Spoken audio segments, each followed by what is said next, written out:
Magandang tanghali po sa inyo at sa mga kabarangay natin. Tawagin nyo na lamang po ako sa pangalang Rowena. Isa po ako sa mga libu-libong nakikinig sa programa ninyo sa araw-araw. Matagal ko na pong gustong sumulat pero ngayon lang talaga ako nagkaroon ng lakas ng loob. Kasi papadudot wala na akong ibang mapagsabihan. Ang puso ko'y parang punong-puno na. At baka sa pagsulat ko dito kahit papaano'y gumaan ang bigat ng dinadala ko. Gusto ko lang pong ibahagi ang kwento ng buhay ko, isang kwentong nagsimula sa isang pangarap. Isang simpleng pangarap na para sa iba'y ordinaryo lamang. Pero para sa amin parang napakahirap abutin. Ako po ay isang simpleng may bahay at asawa ng isang OFW na nagtatrabaho sa Middle East. Matagal na pong nagtitiis. Malayo sa pamilya ang asawa kong si Julius. Nagtatrabaho siya sa ilalim ng araw at alikabok para lamang maitaguyod ang buhay namin. Engineer po siya doon at tuwing 2 taon lamang po siya umuwi ng Pilipinas. Pero nang tumama ang pandemic, lalong humaba ang aming pagkakahiwalay. Umabot ang halos 3 taon bago ko siya muling nakita at nayakap. Buti na lamang at may video call na. Kahit papaano'y nakabawas yon ng lungkot. Araw-araw kaming nag-uusap at pinag-uusapan namin ang mga plano sa buhay, ang pagbili ng bahay, ang pagkakaroon ng anak at ang pagtanda namin ng magkasama. At sa awa ng Diyos, kahit maraming nawala ng trabaho noong pandemic ay nanatili ang trabaho ni Julius. Sinugal niya ang kaligtasan niya para lamang magpatuloy sa pagkayod sa buhay. Kaya nang makauwi siya noong June ng 2021, parang bumalik ang sigla ko. Mas naging espesyal ang kanyang pag-uwi dahil may naipundar na kaming munting apartment. Hindi man ito magarbo pero tahimik ang paligid. Maliwalas ang sala at may maliit na kusina kung saan ay nangarap akong matutong mag-bake. Pero dahil sa protocols noon ay hindi ko kaagad nakasama si Julius. Kailangan pa rin niyang mag-quarantine. Ilang araw lang yon pero pakiramdam ko'y taong muli ang binilang ko. Sa unang araw na muli ko siyang nayakap ay hindi ko na siya binitawan pa. Para kung batang ayaw ng pakawala ng laruan niya. Sa bagong bahay namin, sabay naming tinupad ang mga pangarap namin. Doon ko naramdaman na eto na siguro ang simula ng tunay naming buhay. Sobrang pasalamat ko, papadudot na si Julius ang naging asawa ko. Masipag siya at responsable. Damang-dama ko ang pagmamahal sa mga kilos niya. At tuwing nasa Pilipinas siya talaga pong naglilib ako sa trabaho ko para lamang makasama siya at syempre para subukan ulit. Baka sakaling mabuo na ang matagal na naming hinihintay na anak. At sana'y makapag-bake rin ako ng cookies para sa magiging anak naming dalawa, Papa Dudut.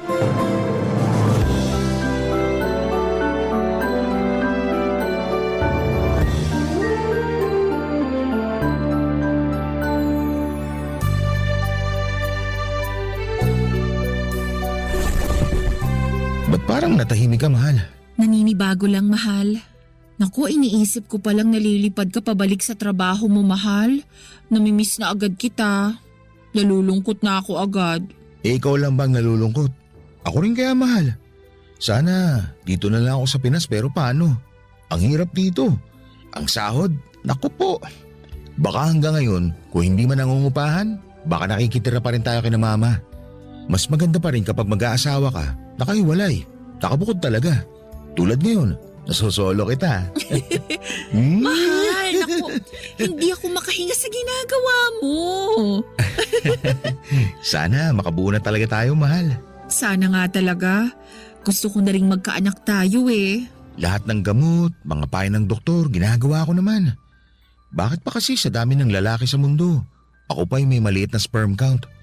Sana yung hindi kayang bumuhay ng bata, sila na lang yung hindi magkaanak. Pero mukhang baliktad pa. Mahal, magkakaanak din tayo. Di ba nga, araw-gabi tayo? Makakabuo rin tayo. Makaka-jackpot din tayo. Sana nga bullseye na. Para pagka-uwi ko dito, may bata na naglalaro sa bahay. May ingay na. Ang saya siguro nun, no? Syempre naman. Walang kasing sayang mabiyayaan tayo ng anak. Babae man o lalaki, kahit ano. Blessing ang magkaroon tayo ng anak. Kapag lalaki, Julius ang magiging pangalan niya. Junior mo talaga? Siyempre naman. Paano kung babae? Di Julia. Ano? Maganda naman ang pangalang Julia. Pero biro lang. Gusto ko, Rowena. Para patas tayo. Para gagawa pa tayo ng isa pang lalaki. Julius at Rowena ang pangalan nila. Tapos kapag may dumagdag pa, doon na tayo mag-isip ng ibang pangalan. Siguro maganda kung Julina, pero pwede ring Rolius. Ikaw talaga? May pangalan bang ganun? Meron. Ang magiging pangatlong anak natin. Ayaw mo nun, Unique? Pwede naman. Hiling ko lang, mahal, na kahit isa lang, ibigay na sa atin. Kaya to. Kapag ibigay ng Diyos sa magiging anak natin, aalagaan talaga natin. Mamahalin. Ibigay ang pangangailangan niya. Susuportahan sa gusto niya. Kailangan mo siyang i-guide ng mabuti kasi ikaw nandito. Siyempre, i-guide ko rin siya online. Magiging tatay pa rin ako kahit nasa abroad ako. Gusto kong lumaki siya ng matalino at may malawak na pangunawa sa mundo. Kahit ano ibigay sa atin, lalaki, babae, bakla o tomboy, wala akong pakialam doon. Anak natin siya, kaya mamahalin natin siya. Alam mo, tama ka dyan. Kahit ano pa siya, mamahalin natin dahil anak natin siya. At kung ano ang gusto niya sa buhay, basta nasa mabuting landas, suportahan natin. Ganun naman talaga eh. Kasi diba, may mga bagay din tayong gusto noon pero ayaw na magulang natin. Pero alam kong parte naman sa atin yun. Tama ka talaga, mahal. Mahal na mahal kita, mahal. Mahal na mahal din kita, mahal. Papa Dudut, buo ang tiwala naman na makabuo kami ng anak. Akala ko noon, Papa Dudut, ay doon ko na matutupad ang matagal kong inaasam. Ang maging isang ina. Pero hindi pala ganon kadali yon. Mahirap ang sitwasyon dahil sa sperm count ni Julius. Pero kahit ganoon ay hindi kami nawalan ng pag-asa. Lahat ng natural na paraan ay sinubukan na namin. Vitamins, healthy lifestyle, tamang timing, dasal, gabi-gabi. Pero sa tuwing aalis siya pabalik ng abroad ay may bahagi sa akin na unti-unting nawawala ng pag-asa. May sarili na kaming bahay at mas lalo akong nangarap dahil tama si Julius na kailangan namin ng ibang ingay sa bahay na dapat may kasama ako. Sa loob ng 6 na buwan mula nang umalis muli si Julius, ako na lang mag-isa sa apartment. Tahimik at sobrang tahimik. Habang lumilipas sa mga araw, Papa Dudut, mas lalong sumisikip ang dibdib ko sa tuwing dinadatnan ako. Sa bawat buwang lumilipas na walang pagbubuntis, pakiramdam ko ay parang may kulang sa pagkatao ko bilang isang babae. Hanggang isang araw sa sobrang pag-iisip ko, gusto ko na lang sanang ilubog ang sarili ko sa gawain. Sinubukan kong mag-bake ng cookies. Saka naglinis ako ng bahay, kusina, banyo, lahat. Doon ko napansin ang lababo. Hindi na maayos ang agos ng tubig. Mabaho at parang may bumabara. Naghanap ako ng isang tagalinis ng grease trap online. Akala ko'y simpleng bagay lang. Isang teknikal na problema lang sa bahay. Pero hindi ko alam, Papa Dudut, na yon palang simpleng problema sa lababo ang magiging simula ng pinakamasalimuot na yugto ng buhay ko. Dumating ang lalaking tagalinis. Magaspang ang mga palad pero may kumpiyansang hindi ko may paliwanag. May kayabangan ng kilos, hindi siya yung tipong kagigiliwan ng magulang mo. Pero yung tipong kaya kang paikutin sa isang sulyap lang. Earl ang pangalan niya. Hindi ko alam kung dahil ba matagal akong hindi nakakaramdam ng presensya ng lalaki o dahil ba sa katahimikan ng bahay namin. Pero nang araw na yon, Papa Dudut, ay may nangyaring pagbabago.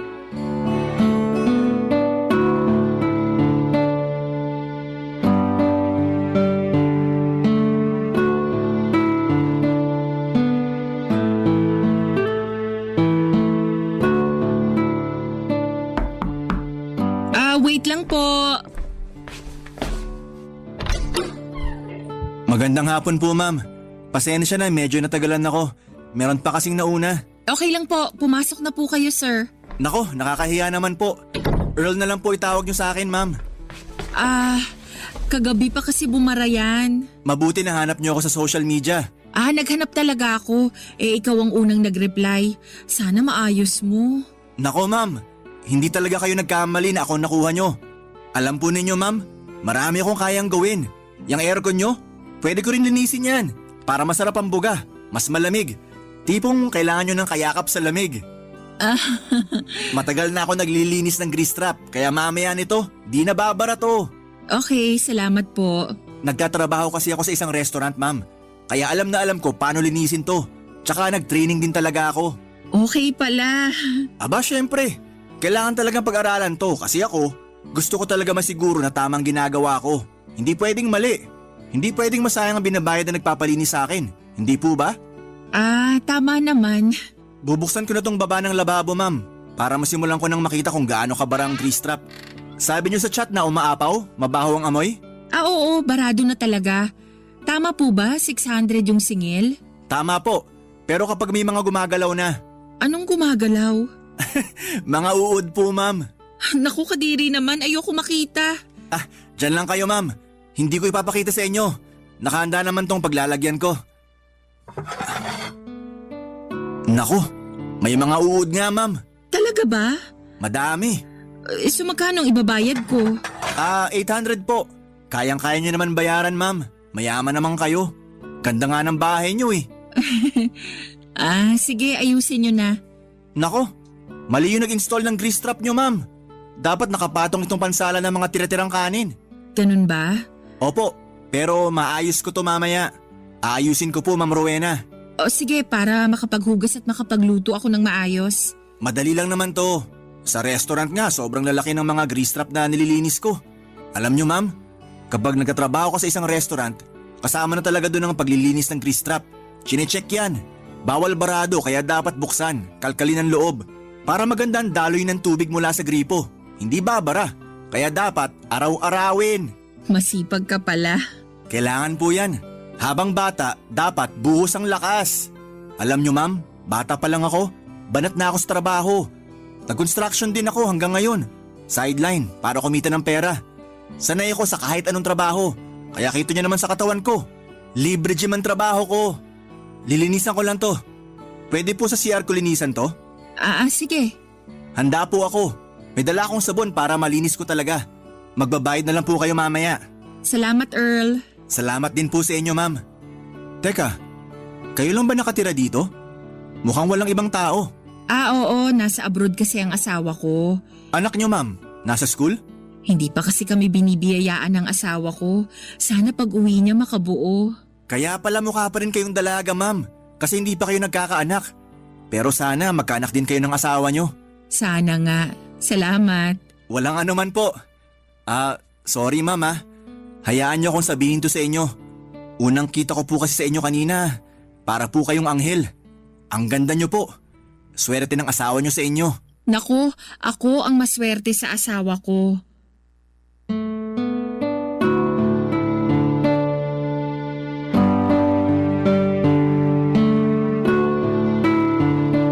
Mga padudod, sa unang tingin ko pa lamang kay Earl, alam ko nang hindi siya ordinaryong lalaki.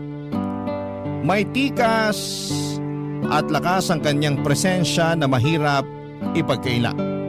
May itsura siya at ang hatak niya ay parang hindi madaling iwasan. May datingan siya, malakas at mapanganib. Kita sa mga mata niya na parang may something at kakaiba ang titig niya sa akin. Kaya ang awkward sa feeling habang nililinis niya ang grease trap. Aaminin ko na ang lakas ng kanyang appeal.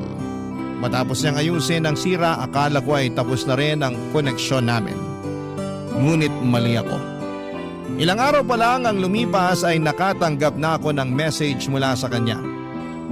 Sa una ay kumustahan lang dahil siguro'y wala rin akong ginagawa sa bahay kaya nire-replyan ko.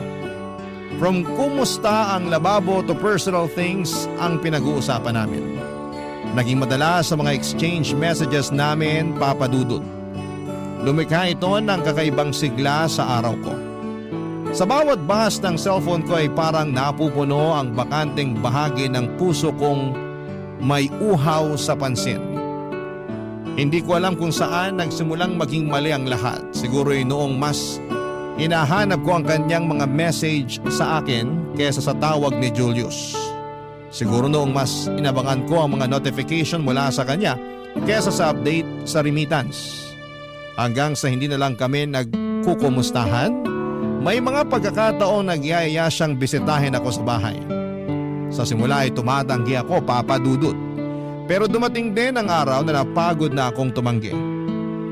Isang araw ay pumunta siya sa bahay hindi para maglinis ng grease trap, kundi para maging isang bisita lang. At mula roon ay parang tuluyan ng may nabasag sa akin. Isang selyo na matagal ko ng pilit na pinoprotektahan. Unti-unti akong pinasok ng tukso. At doon na nagsimula ang kasalanang hindi ko na naiwasan. Barangay Love Stories. Barangay Love Stories. Papa Dudut, nagsimula ang kwento ko sa isang pangarap. Pero nauwi sa pagkakamaling hindi ko na maibabalik kailanman. Gaya ng marami, ang pangarap lang namin ay simple. Magkaroon ng sariling bahay at mabuo ang isang masayang pamilya.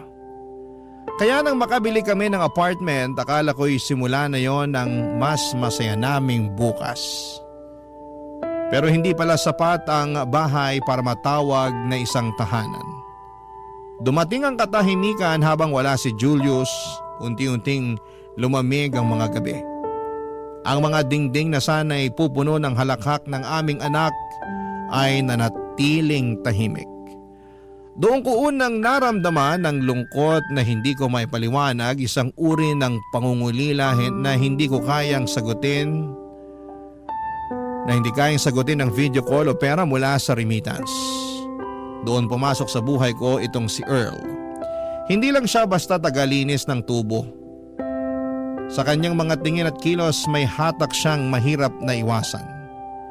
Pawisan pero hindi dugyot. May angas pero hindi bastos. Mas lalo siyang naging kaakit-akit habang tinititigan ko siya. Kahit na may pawis siya ay mabango ang kanyang amoy.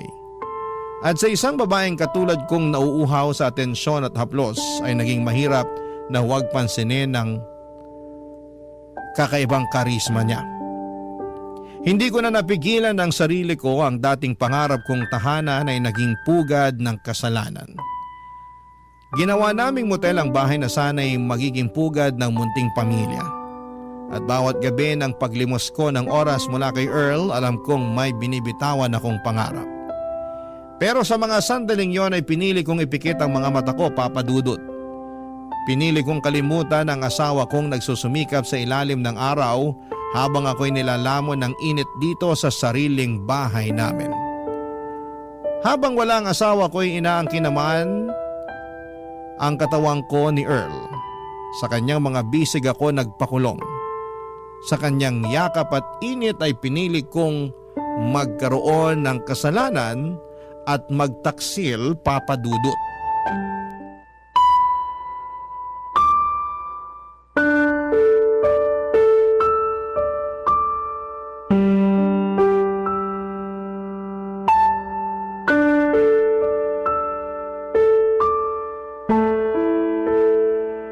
Ayos ka lang ba? Siguro. Ilang beses na natin ginagawa to, ganyan ka pa rin. Mukhang hindi sanay. Alam mo naman ang dahilan. Rowena naman, nabibigay ko naman ang gusto mo. Hindi pwedeng mabuntis ako. Maingat ako. Alam ko na hindi ka pwedeng mabuntis kasi wala dito ang asawa mo. Lagot ka kapag nangyari yun. Nandito ako para pasayahin ka, hindi para maging problema mo. Masaya ka naman sa akin, di ba? Oo, masaya akong kasama kita at napapaligaya mo ko, Earl. Yun naman pala eh. Ginagalingan ko nga para mas lalo kang matuwa sa experience mo sa akin. Tsaka alam mo naman, bata pa ako. Malakas. Halatang bata. Kapag wala kang client, dito agad ang punta mo. Aba syempre naman, parang grease trap lang yan. Kailangan araw-araw chinecheck para malinis. Walang bara kapag ginagamit ang gripo. Diretso ang tubig, hindi ba? Speaking of grease trap, baka need mo nang i-check. Mamaya, check ko yan. Pero sa ngayon, yayakapin muna kita hanggang sa magsawa ako sa'yo. Earl, seryoso ko. Sa susunod, kailangan na nating gumamit ng proteksyon. Baka magkamali ka, baka makabuo tayo. Oo na, huwag ka na mag-alala. Para sa ikapapanatag ng loob mo, gagamit na ako. Salamat. Ayoko mag-alala ka. Alam mo, Rowena, natanong ko na to sa'yo dati pero alam ko naman ang sagot. Nandito lang ako hindi para ibigin mo, kundi gamitin. Pero hindi ako nagrereklamo. Wala naman tayong commitment sa isa't isa, kaya gagawin ko yung gusto mo. Kakayanin ko para wala tayong problema. Yun nga lang kapag dumating ang asawa mo, 1 buwan kitang hindi mayayakap. Mamimiss kita. Kapag bumalik na siya sa abroad, magagawa rin naman ulit natin yung ganito.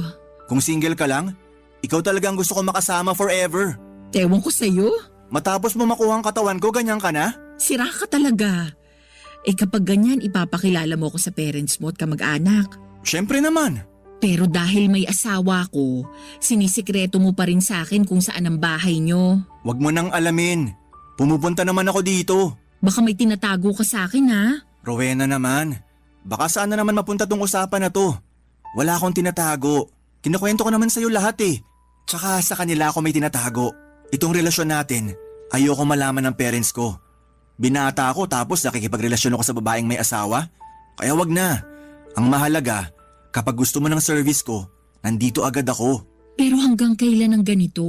Hanggang walang nakakaalam. At alam kong mamamatay tayong walang makakaalam.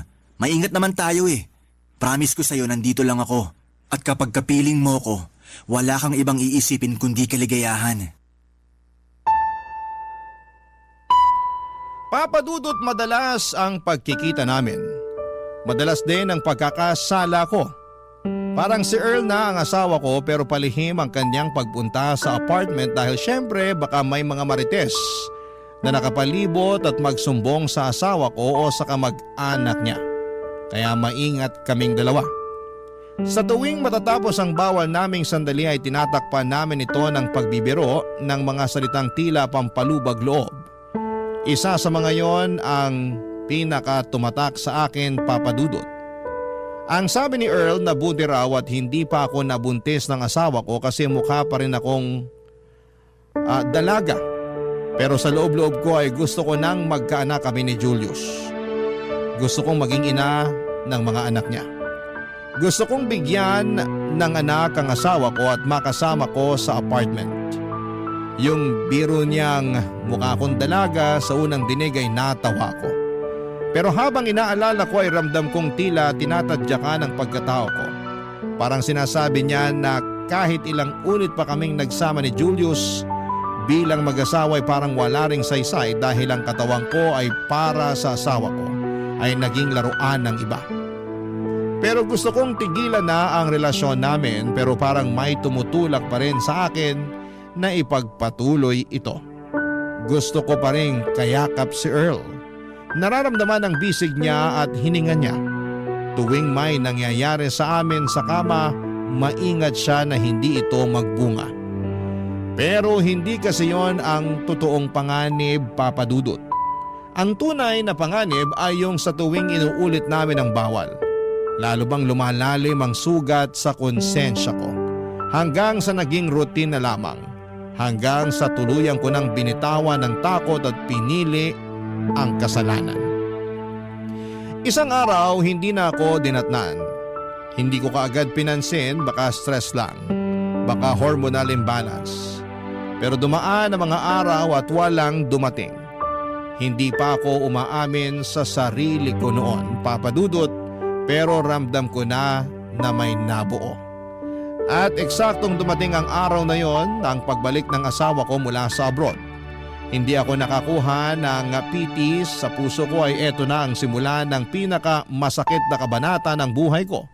Kung talagang buntis ako pero baka pwede kong sabihin sa kanya ang dinadala ko. Kung talagang buntis man ako, Papadudot.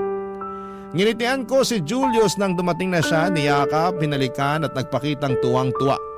Pero sa loob-loob ko ay nagtatago ako sa dilim ng katotohanan. Ang anak na pinakahihintay naming mabuo ay anak pala ng tagalinis ng grease trap, Papa Dudut.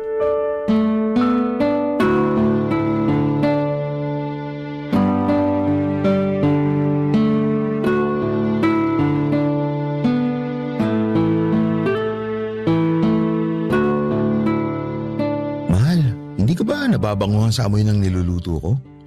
Napapansin ko, parati ka na lang natutulala simula nang umuwi ako rito. May problema ka ba, mahal? Wala naman. Napagod lang siguro ako, mahal. Siguro napagod ka kasi. Nga pala, mahal, may binili akong vitamins para sa'yo. Pasensya ka na, mahal. Alam mo namang nananabig talaga ako sa'yo. Ginising pa kita kaninang madaling araw para gawin yun. Pero malay natin, makabuo na tayo. Kaya tama lang na halos buong magdamag kang pinagod ng malakas mong mister, hindi ba?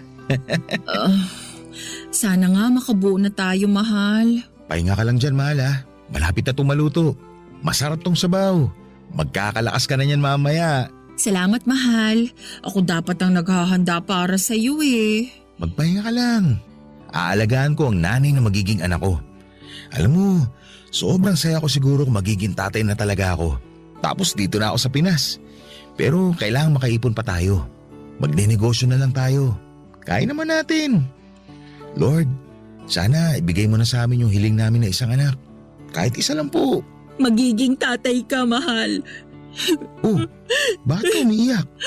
Mahal kita. Gusto kong bigyan ka ng anak. Sana. Bibigay sa atin ni Lord June. Ramdam ko, mahal. Ito na yung hinihintay natin. Tiwala lang. Nagtitiwala naman ako. Dapat tumawa ka. Huwag ka nang umiyak. Basta, kakain ka ng niluto kong sabaw ha. O dito ka lang, maghuhugas muna ako para konti na lang yung hugasan ko mamaya. Dapat ako na, mahal. Minsan ka na nga lang umuwi dito, ikaw pa ang gumagawa niyan. Ako dapat ang nagsisilbi sa'yo. Umaandar na naman yung mentality mong ganyan. Dito sa bahay natin, patas tayo. Nagkataon lang na lalaki ako. Pero hindi ibig sabihin na kung babae ka, ikaw na gumagawa ng gawaing bahay. Saka, namiss ko rin yung ganito. Dati ako naman talaga nagluluto sa bahay namin. Namahan akong hilig ni tatay sa pagluluto. Kaya kapag may anak na tayo, ipapasa ko sa kanya mga recipe ko. Yun kung gusto lang naman niya. Kung ayaw niya, nasa kanya yun kung anong gusto niya. Baka naman niya ang pagiging mabait at mapagkakatiwala ang may bahay ko. Okay ka lang ba? Uminom ka kaya muna ng tubig. Sorry na talaga, mahal. Mamaya, yayakap na lang ako. Hindi na kita papagurin. Sa susunod na gabi na para makapagpahinga ka rin. Mahal, salamat sa pagmamahal. Salamat din at sobrang loyal mo sa akin, mahal. Kasi alam mo, yung ibang misis dyan na kapag iniwan ng mister dito sa Pinas, ayun, naghahanap ng ibang lalaki. Marami akong naririnig at nababasa ng mga ganyang storya. Ang lala, no? Hindi man lang makatiis. Hindi man lang inaalala na nagkakanda-ugaga sa trabaho mister nila sa ibang bansa. Tapos nanghangaliwa pa sila. Ibang klase. Dapat ang mga ganyan, hinihiwalayan talaga. Di ba, mahal? Mahal? Oo, dapat lang. Pero ikaw, tiyak na hindi kita hihiwalayan. Kasi alam kong ako lang sa buhay mo. At kami lang dalawa na magiging baby natin ang mamahalin mo forever. Oo, mahal. Forever. Steady ka lang dyan. Paglilingkuran kita ngayong araw. Uy, malakas ang pressure ng tubig ah. Parang gustong kumawala ng tubig. Dapat pala pahinaan ng pressure.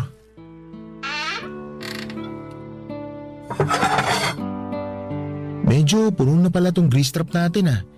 Kailangan na natin magtawag ng tagalinis nito para pag alis ko, wala ka ng problema. Ikaw na ba maghahanap mamaya, mahal? Oo, hahanap ako ng tagalinis. Mabuti nang malinis to kaysa magkaaberya pa to kapag wala na ako. Mas dapat kitang bantayan. Baka kung sino-sino lang papasok dito at iba na pala sadya. Marami man loloko ngayon, no? Sige, mahal. Ako nang maghahanap ng tagalinis. Salamat, mahal. Marami naman sa social media, di ba? Basta may mukha at maraming reviews ang kunin mo, ha? Saka nandito naman ako eh. Marami naman, mahal. Alam mo, pwede tayo mag-dinner mamaya sa labas. Yung tipong parang high school. Gusto mo yon? Ang senti ko talaga, no? Old school talaga ako eh. Saka gusto ko yung mga ginagawa natin dati. Lumalabas tayo kahit konti lang ang pera. At masaya tayo. Pero kakain din tayo sa medyo mamahalin. Kaya ko pa naman. Para maalala natin yung mga ginagawa natin dati. Naalala mo nun nung dinidate kita tapos tempura lang kinain natin? Oo naman, parang kailan lang. Tapos naging mag-asawa na tayo. Oh, mahal. Umiiyak ka na naman. Masaya lang ako na nagkatuluyan tayo. Kasi alam kong mahal na mahal mo ko. Siyempre naman. At ikaw, mahal mo ako. Tama, mahal. Mahal kita. Ikaw talaga. Tigilan mo na yung pag-iyak mo. Mahal na mahal kita. Matapos ang isang buwang bakasyon ng asawa kong si Julius dito sa Pilipinas ay muli na naman siyang umalis. Iyak siya ng iyak noong paalis na siya. Parang ramdam niyang may mabigat. Ako naman, Papa Dudut, ay pilit kong pinanatiling matatag ang mukha ko kahit sa likod ng mga yakap ko ay isang malaking kasinungalingan ang tinatago ko. Isang buwan akong nagkunwaring payapa pero noong umalis na si Julius ay unti-unti nang lumitaw ang mga sintomas. Madalas na pagkahilo, pagsusuka, panlalamig ng katawan. Isang umaga habang nanginginig ang kamay ko sa kaba ay bumili ako ng pregnancy test. Isang linyang hindi ko inaasahan ang lumitaw. 2 po yun. Positive, buntis ako.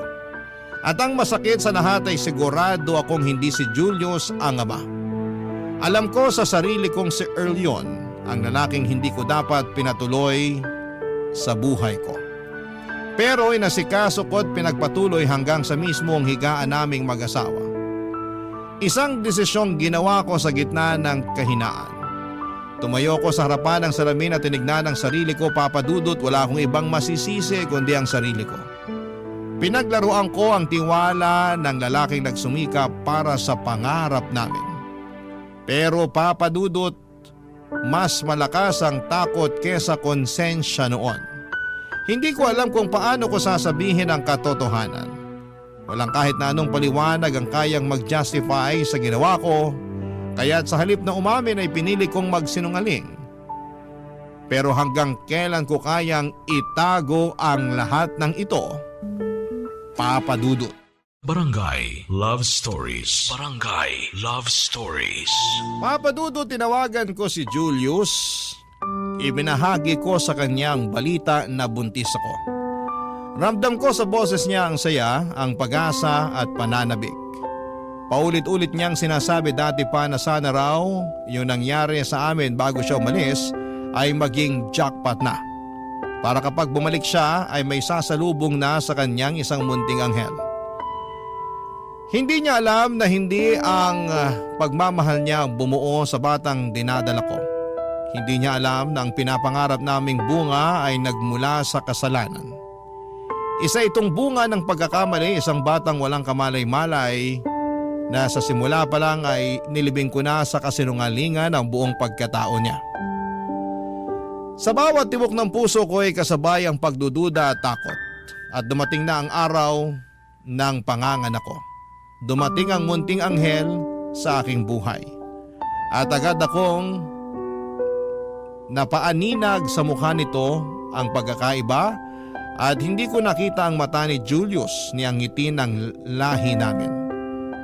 Sa kislap ng kinang ng bata ay nakita ko ang pagkakamaling unti-unting sumisiklab sa puso ko. Namanan niya ang mukha ni Earl. Nagtataka ang mga tao sa paligid bakit daw mukhang maaga ang panganganak ko. Hindi nagtagal, Papa Dudut, ay naglakas loob ang pamilya ni Julius. Binilang nila ang mga araw mula sa pag-uwi ni Julius para alamin ang katotohanan. At nang magsimula silang mapaisip ay pinili nila ang DNA test, ang tanging daan para malaman ang katotohanan. Dumating ang resulta, hindi nga si Julius ang ama ng anak ko. Nangyari ang mga discovery na ito na hindi ko alam. Sekreto nilang ginawa ang lahat para lumabas ang totoo sa mga hinala nila. At wala akong kamalay-malay na pinaalam na nila kay Julius ang katotohanan. Kaya umuwi ito hindi para masilayan ang anak ko kundi ang ipaalam sa akin na wala na dapat akong itago. Nalantad na ang sekreto ko, Papa Dudut.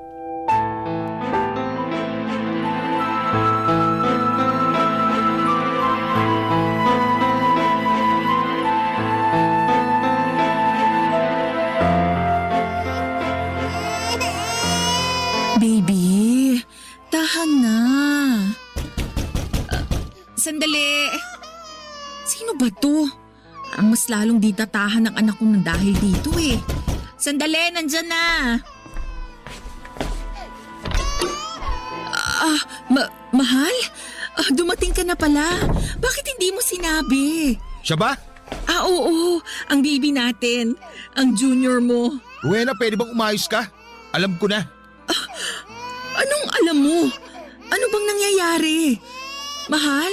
Tignan mo tong papel na dala ko. Nakakabasa ka naman, hindi ba? Mahal? DNA? Pinapaternity test ng magulang ko ang batang yan. Sabi sa resulta, hindi ko siya anak. Ngayon, Rowena, sabihin mo sa akin, sino ka man ang batang yan? Ikaw ang ama ni Junior. Sinungaling! Mahal! Ba't mo ginawa sa akin to? Bakit? Anak, tahan na. Tahan na, anak. Ibig sabihin pala na umuwi ako, may laman na pala yung tiyan mo. Binilang namin. Nabuo ang bata bago pa man ako umuwi nun. Habang sumisiping ka sa akin, ibang lalaki na ang iniisip mo. Baka ito sana ang gusto mo mangyari. Gusto mo sana na paniwalain ako na ako ang tatay na magiging anak mo sa pagtataksil. Siyempre alam mo na nun, nabuntis ka na, hindi ba? Hindi. Anak mo si Junior, mahal. Anak mo siya. Di ba tigilan mo na yung kasinungalingan mo? Hindi nagsisinungaling ang siyensya. Sabi sa resulta ng DNA, iba ang ama ng bata. Sino? Kanino ka nagpakamot nung wala ako? Kanino? Akala ko mapagkakatiwalaan kita. Akala ko mahal mo ako pero ginawa mo akong tanga. Binigay ko naman sa iyo lahat. Lahat, Rowena. Nagtrabaho ako sa ibang bansa para may maipadala sa'yo. Para meron tayong magandang buhay. Kailangan ko magtrabaho para sa kinabukasan natin. Tapos babaliwalain mo lang lahat yon. Mahal. Tigilan mo ako sa kakamahal mo. Dahil hindi mo ako mahal. Makasarili ka. Maharot ka. Malandi ka. Hindi ka makatiis. Nakakahiya ka, Rowena. Nakakahiya ka. Sorry. Ano? Aamin ka na ba sa kasalanan mo? O paninindigan mo talaga ang kasinungalingan mo? Sorry, nagkamali ako. Alam mo, kung hindi lang nagduda ang mga magulang ko, sigurado hanggang ngayon, pinagtatawanan niyo pa rin ako ng lalaki mo. Kasi syempre naisahan niyo ako eh. Ang saya sana, no? Pero hindi. Hindi na ngayon. Simula ngayon, wala nang tayo. Nawala na yung babaeng minahal ko. Yung babaeng pinakasalan ko. Yung babaeng pinagkakatiwalaan ko. Wala na. Kaya magbalot-balot ka na. Lumayas ka na rito. Julius naman, paano kami na bata? Ang kapal ng mukha mo para tanungin ako niyan. Alam mo naman ang sagot. Puntahan niyo ang ama ng batang yan. Magsama kayo kung gusto niyo kahit hanggang sa impyerno. Sinayang mo lahat ng pangarap natin. Napakawalang kwenta mo. Mahal. Sabi na huwag mo akong tawaging mahal. Sige na. Lumayas na kayo sa pamamahay ko. Julius, wag. Ayaw mo umalis ha? Halika. Gusto mo ng ganito ha? Yung kinakalagkad ka. Hindi ako lalayas. Bahay ko rin to. Hindi mo bahay to. Kaya lumayas ka, malandi ka. Oo, nagkasala ko. Pero bahay ko rin to. Ano? Ang kapal talaga ng mukha mo. Conjugal property natin to. May karapatan ako dito. Anak ng... Talaga ha? Ibang klase. Lumayas ka. Layas! Hindi! Makinig ka. Bahay ko lang to. Medyo mahina rin pala yung kukote mo no? Anong ibig mong sabihin? Siguro, nakatunog ang tadhana na mangyayari to. Kasi, nasa pangalan pa ni ate itong bahay. Alam mo, bobo ka rin makatika eh. Hindi ba sina ate may-ari nito? Binili ko lang to sa kanila. Buti, hindi pa nailipat sa pangalan ko. Kaya tigil-tigilan mo ako sa conjugal na yan. Wala kang karapatan dito. Lumayas ka na! Kundi tatadya ka na ata palabas! Ano? Gusto mo bang ulitin ko? Maawa ka, Julius. Maawa ka. Hindi na ako gagawa na kung ano man. Hindi na. Tapos, gusto mo ako maging ama ng batang yan? Gagawin mo pa akong tanga. Pasensya ka na ha. Walang kasalanan ng bata rito. Kasalanan mo to. Pumatol ka sa ibang lalaki kahit may asawa ka na. Sige na, kunin mo na ang mga gamit mo. Umalis ka na sa bahay na to. Julius, nagmamakaawa ako. Gusto mo ba tumawag pa ako ng barangay? O baka gusto mo ipatampot pa kita sa pulis? Gusto mo pagsigawan ko pa sa lahat na etong asawa kong balandi, oh? Pinapalayas ko kasi nagpakamot sa ibang lalaki habang wala ako. Yung ba gusto mo? Sige na, kunin mo na mga gamit mo. Kung gusto mo magdemanda, gawin mo. Pero ngayon, kailangan mo na umalis sa bahay na to at baka magdilim pa paningin ko. May magawa pa ako hindi maganda. Ayokong dungisa na kamay ko, Rowena! Umalis ka na! Papa Dudut, dumaan ako sa isang unos na ako mismo ang nagsimula. Akala ko po ay may habag pa si Julius na maibibigay sa akin pero wala na pala akong pwedeng kapitan pa. Iniwan niya ako at pinalayas niya ako sa bahay namin at doon ko lang rin po nalaman ang katotohanan tungkol sa apartment naming tinitirhan. Sa pangalan pa pala ng kapatid niya ito nakapangalan, wala akong legal na karapatan kahit isang sulok sa bahay na minsang inakalang magiging pugad ng aming pamilya. Napagtanto ko po na lahat ng inakala kong akin ay wala pala talaga. Wala po akong mukhang may harap sa pamilya ko, naniniwala silang mabait at tapat akong asawa. Hindi ko kinayang aminin sa kanila ang buong katotohanan na ako ang sumira ng pamilya ko. Na isa akong taksil at malanding babaeng pumatol sa isang tagalinis ng grease trap. Kaya kahit napakahirap ay pinili kong lumayo sa pamilya ko. Ayaw kong marinig ang mga sumbat nila dahil alam kong kasalanan ko naman ang lahat ng ito. Nakipagkita ako kay Earl, dapat niyang malaman na wala na akong tinitirhan at bistado na ako ng asawa ko. Hindi ko po alam kung anong klaseng lakas ng loob ang nagtulak sa akin para makipagkita, Papa Dudut. Siguro yung maasa kung kahit papaano ay may malasakit siya sa akin dahil siya ang tunay na ama ng anak ko. Pero Papa Dudut, ang pagharap namin ay ibang klaseng unos. Para akong tinangay ng ipo-ipo at ibinagsak sa kawalan. Parang naging pera-peraso ang pagkatao ko at hirap akong buuin itong muli. Mahirap po talaga. Sobrang sising-sisi ako sa nagawa kong pakikipagrelasyon sa kanya, Papa Dudut.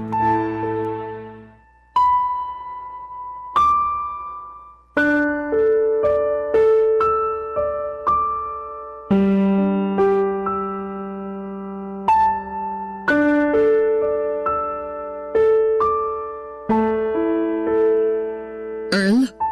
Bakit ka pumunta dito? Sabi ko naman sa'yo na doon na lang tayo sa bahay nyo. Umalis na ba asawa mo? Bumalik na abroad? Teka, napuhin ka ba? Maalikabok nga rito. Sabi ko naman sa'yo na wag na dito. Kung hindi ko pa nakita ang post ng kaibigan mo, hindi kita mapupuntahan dito. Bakit ba? Anong sadya mo? Mamayang gabi, libre na ako. Pupuntahan kita. Pwede na naman, di ba? Ilang buwan ka na rin ng anak. Isang buong pamilya na kayo ng asawa mo. Hanip, nakabuo pa kayo. Earl, may sasabihin ako sa'yo. Ang seryoso mo naman. Ano yun? Ang anak ko, hindi anak ni Julius. Ano? Sabi mo… Anak mo siya. Ano? Pina-DNA test siya. Hindi siya anak ni Julius. Anak mo si Junior. Ibig sabihin… Alam na nila ang sikreto ko. Alam nilang may kalaguyo ako. Alam nilang pinagtataksilan ko si Julius. Paano ka? Anong paano ko?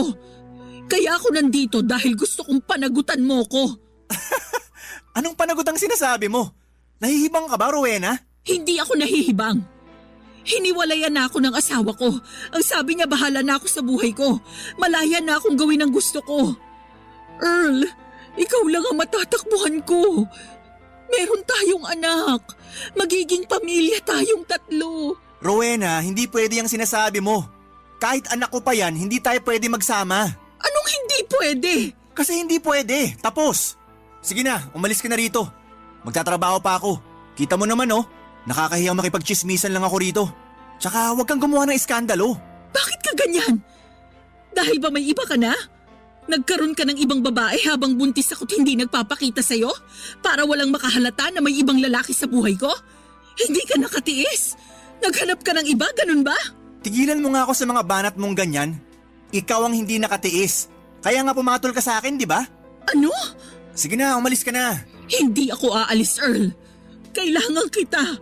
Kailangan ka ng anak mo. Wala na akong mababalikan. Wala na akong bahay. Maawa ka naman. Hindi mo ba ako mahal? Nakakainis ka na, tama na. Ibig sabihin, ginamit mo lang ako. Ginamit mo ang kahinaan ko para makuha ang gusto mo. Rowena, alam natin sa simula na hindi seryosong relasyong meron tayo. Ang importante, masaya ka kapag ginagawa natin yun. Napunan ko ang pagkukulang ng asawa mo. Pero wala akong balak na maging asawa mo. Kasi Sige, ituloy mo. Kasi ano? may asawa na ako at pamilya. Ano? Walang hiya ka! Aba, Napakasama mo! Binaboy mo lang ako! ginusto mo ang lahat, Rowena. Ginusto mo lahat. Hindi kita pinilit. Kaya pala gusto mo lang sa bahay ginagawa ang lahat dahil may asawa ka na pala. Ayaw mong ipaalam sa akin kung saan ang bahay mo. Buti nakita ko sa post ng kaibigan mo na nagtatrabaho ka dito. Nakatag ka! Hayop ka! Ano ba? Ulitin mo ba akong sampalin, ha? Baka hindi na ako makapagtimpi sa'yo. Sinira mong buhay ko! Rowena, gumising ka nga. Hindi ako sumira sa buhay mo. Ikaw! Ang ginawa ko lang paligayahin ka. Yun lang naman. Wala sa usapan natin na magiging asawa mo ko. Kalaguyo lang. Nasaan utak mo? Walang hiya ka talaga! Sige, sampalin mo pa ako. Gusto mong ikwento ko sa lahat kung gaano ka nasasarapan kapag ginagawa natin yun sa loob ng bahay nyo? Gusto mo para mas lalo masira ang pangalan mo? Sige, gawin mo. Total, sinira mo naman ang pangalan ko. Sirang-sira na. Sisirain ko rin ang buhay mo. Matapos akong palayasin ni Julius, ang tanging direksyon na naisip kong puntahan ay kay Earl. Pero sobrang sakit pala nang malaman kong hindi rin kami pwedeng magsama ni Earl dahil may asawa at anak na rin siya. Para kong iniwan ang lahat. Parang pinagsakluban ako ng langit at lupa. Pakiramdam ko noon ay parang binuhusan ako ng malamig na tubig at parang gumuhit ang bawat salitang yon sa puso ko. Hindi ako makapaniwala, Papa Dudut. Paanong ganito kadaling magsalita si Earl samantalang ako ay araw-araw na pinapasan ng bigat ng kasalanan yon. Iniwan niya ako bitbit ang anak naming walang kamalay-malay at higit sa lahat ay itinulak niya akong mag-isa sa kahihiyan at kawalan. Mula noon ay para akong multong gumagala, wala akong permanenteng tirahan at walang makausap at higit sa lahat ay wala akong kapatawaran. Kahit mula sa sarili ko. Araw-araw ay hawak ko ang anak kong inosente at hindi ko maiwasang mapaluha dahil ang bawat ngiti niya, ang bawat paghimig niya ng mama ay paalala na siya ay bunga ng isang pagkakamali. Hindi ko po siya sinisisi, Papa Dudut, ang bata ay walang sala. Ako ang may kasalanan, ako ang gumawa ng desisyong yon. Madalas kapag mag-isa ako sa sulok ng inuupahang maliit na kwarto ay napapatingin ako sa kisame at napapabulong na sana'y hindi na lamang nagbara ang grease trap. Isang simpleng problema sa lababo ang naging simula ng lahat ng ito.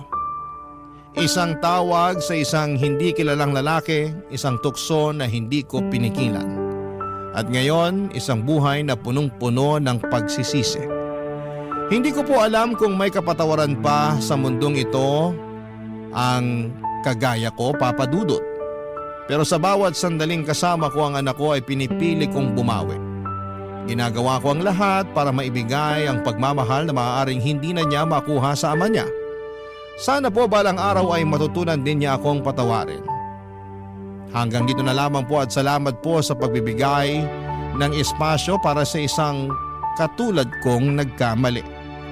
Sana po sa pagbabahagi ko nito ay may matauhan, may umiwas, may mailigtas pa mula sa pagkakasalang tulad ng sa akin. Kaya't kapag may nagbabara sa bahay ninyo, huwag nyo nang subukan pang gumawa ng mga bagay na maaaring magdulot pa ng kasalanan. Ang inyong forever kapuso at kabarangay, Rowena. Ako nga pala si Dindo, 55 years old. isang sumakses na negosyante at isang sumakses na lover. Paanong sumakses na lover? 3 kasi ang girlfriends ko. Huwag kayong magalit agad. Consensual naman po ito. Lahat sila ay payag sa sitwasyon. Isa kasi akong polyamorous. Yun bang maraming karelasyon at may consent yon? Wala po itong kinalaman sa relihiyon ko. Isa akong sagradong Katoliko. Alam ng mga karelasyon ko na pinagsasabay-sabay ko sila. Walang kabit sa kanila. Sadyang karelasyon ko lamang talaga silang lahat. Nagsimula po ang pagiging polyamorous ko noong nagkahiwalay kami ng asawa ko. 25 years old ako noong ikasal. Nagtagal lang ang relasyon namin ng 4 na taon dahil mabilis akong ma-attract sa ibang babae. Pero hindi ko naman siya niloko. Sadyang hindi lang ako makapagpigil na magkaroon ng interest sa ibang babae. Pero hindi ko naman tinutuloy hanggang tingin lang ako. Naging intense ang kagustuhan ko magkaroon ng maraming karelasyon. Kaya nawalan ako ng gana sa asawa ko. Inamin ko sa kanya ang totoo at nagkahiwalay kami. Natagalan bago ako magkaroon ulit ng karelasyon kasi gusto ko na ngang subukan yung maraming karelasyon. Pero walang pumayag. Hanggang sa nakilala ko si Jem, 35 years old, liberated at dating lumaki sa ibang bansa. Kaya komportable akong sinabi sa kanya ang kagustuhan kong masubukan ang polyamory o non-monogamy relationship. Payag siya. Gusto rin daw niyang mag-explore. Kaya pumasok na rin sa eksena ang mga sumunod kong karelasyon na sumabay kay Jem.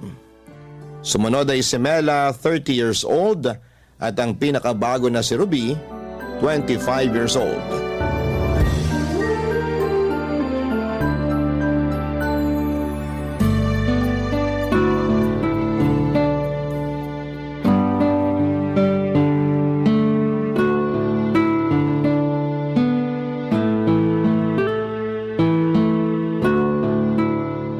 Dindo, parang nagka-crave ako ng bulalo. Order tayo. Saang resto mo ba gusto? Sa Tagaytay. May magdi-deliver kaya mula Tagaytay hanggang dito sa Marikina? Ayoko ng delivery. Pagdating nun malamang masebo na. Hindi na lang ako diniretso. Gusto mo lang palang magtagaytay. Hiya ako eh. O sige, magbihis ka na para bago magdilim andun na tayo. Hindi ako nakakatikim ng bulalo ngayon. Ha? Ang gulo. Kala ko ba gusto mo ng bulalo? Bukas ko pa gustong tumikim ng bulalo. Saktong 5 p.m. yung cravings ko ah. Alas siya. Tara na please. Alanganin ako bukas. May date kami ni Mela. Mansari namin. Oo nga pala. 14 bukas. Happy Mansari sa inyo. Stay strong. Salamat. Ngayon ba ayaw mo talaga? Pwede pa naman tayong umabol. Hindi na. Sa Friday na lang kaya. Nagpapasama naman si Ruby para sa Art Fest sa Makati. Wala na bang ibang araw? Biyernes lang ako available eh. Teka, susubukan kong tawagan si Ruby kung anong update dun sa Art Fest na yon.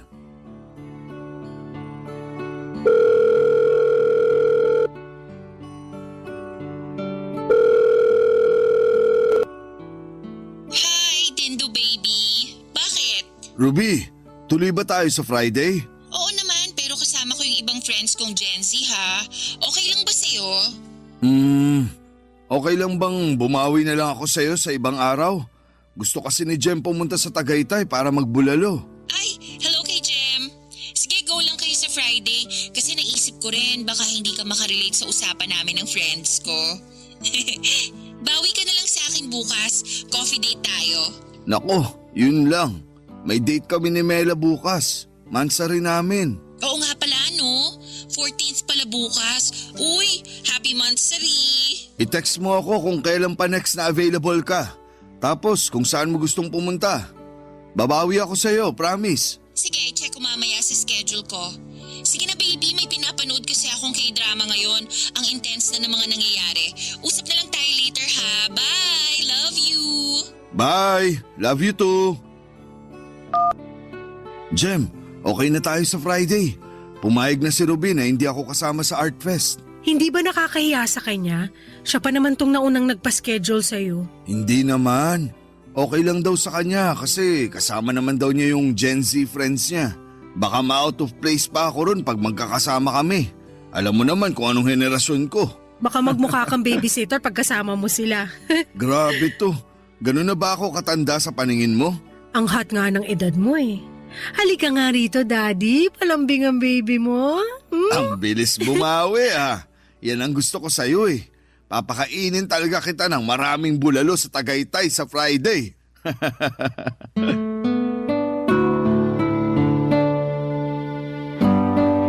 Ang swabe lang ng relasyon ko sa 3 girlfriends ko, hindi ba? Feeling ko ay maraming mga lalaki ang naiinggit sa akin.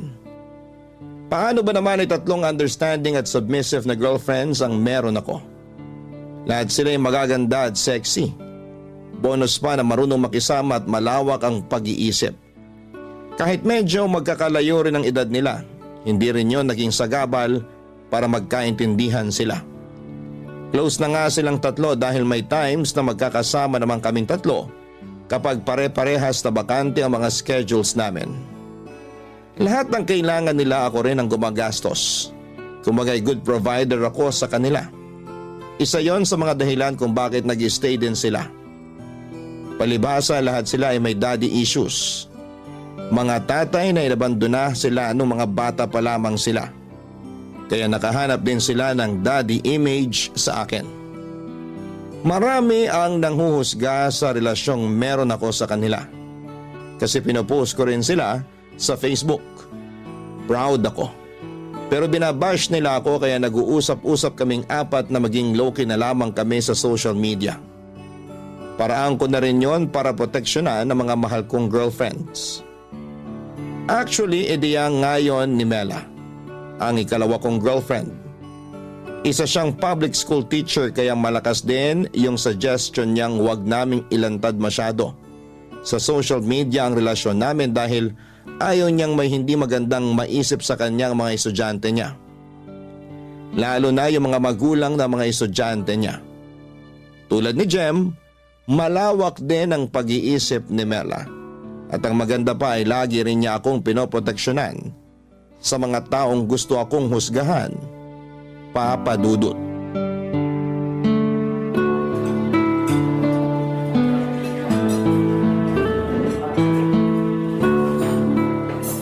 Masarap tong in-order kong fresh oyster. Gusto mo ba? Nako, pass. Alam mo namang sensitive ang sikmura ako. May meeting pa naman ako bukas. Ay, oo nga pala. Sorry. Yung gift ko pala sa'yo sa mansari natin, nasa kondo ha. Naiwan ko kasi. Sorry talaga, hindi ko nadala. Nagmamadali na kasi ako eh. Okay lang yon. Ano ka ba? Alam mo namang hindi ako mahilig sa regalo. Hindi ko naman love language yan. Oo nga pala, quality time ang love language mo.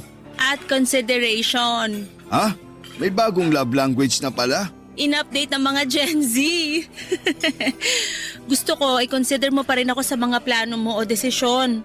Kahit 3 kaming karelasyon mo. Lagi naman, di ba? Alam nyo namang kinakausap ko kayo isa-isa kung may mga gagawin akong desisyon. Kino-consider ko rin syempre ang mararamdaman nyo. Alam mo yan. Alam nyo lahat yan. Alam ko naman. Gusto ko lang uli ipaalala. Hindi ko yung nakakalimutan, no? Kaya nga ang swerte ko sa'yo eh. Kasi kahit 3 kaming karelasyon mo, hindi mo pa rin nakakalimutan ang responsibilidad mo sa akin. Time management lang yan. Tsaka maraming pera. Hindi ka naman pwedeng pumasok sa ganitong klaseng relasyon kung butas ang bulsa mo, di ba? Siyempre, kailangan kong i-provide ang needs nyo. Lalo sa mga date natin. Ay, ang swerte lang talaga naming 3 sa'yo. At swerte rin ako sa inyo, no? Sobrang understanding nyo. Hindi ko alam kung bakit ako binagsakan ng ganitong biyaya. Tumatawag si Ruby. Sagutin ko lang ha. Hello, Ruby? Hello, Dindo?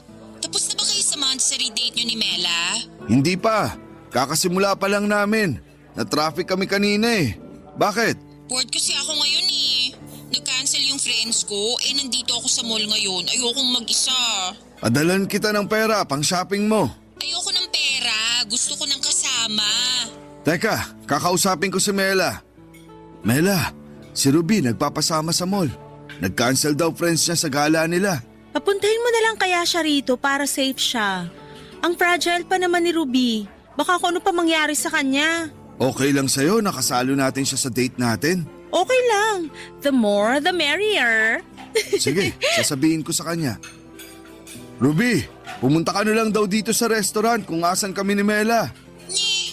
Pero monthsary date nyo ngayon. Ayoko maging third wheel, nakakahiya kaya. Siya nga ang nagsuggest. Nagwo-worry siya sa'yo. Alam kasi niyang mahina akong person. Yan nga rin ang sabi niya. O ano, ibubuk na kita ng masasakyan ha? Isasend ko na rin sa'yo yung menu nila rito para maka-order na ako. Okay, sige. See you. Love you. Pakisabi kay Mela, love na love ko siya. Love you too. Ingat ka. Send mo sa akin yung location mo para mabuko na masasakyan mo. Okay po. Pumayag si Ruby? Oo, ibubuk ko lang siya ng masasakyan. Thank you Mela ha. Para saan? Sa pagiging understanding at caring mo. Kaya mahal na mahal kita eh. Love you. Love you too.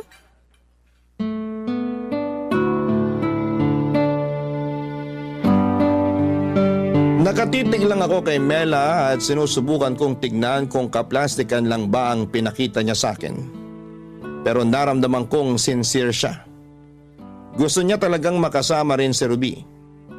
Kilala na rin halos niya si Ruby at ang mga hilig nito. Siya na nga rin ang nagsuggest ng orderin ni Ruby at pumayag naman si Ruby dahil yun daw ang gusto niya. Nakakatuwang pagmasdan kung gaano nagmamahala ng mga girlfriend ko. Nang makarating na nga si Ruby sa restaurant, una pa niyang niyakap si Mela kesa sa akin. Mas kinumusta pa niya si Mela at mas nakapag-usap pa silang dalawa. Akala mo'y date nila yon. Munti ka na ako ma-out of place, pero ayos lang. Ang saya lang sa kalooban na makita silang masaya. Mas naging masaya ang monthsary date namin yon ni Mela. Panay na kasi ang tawanan namin. Bentang-benta kasi ang jokes ni Ruby sa amin ni Mela.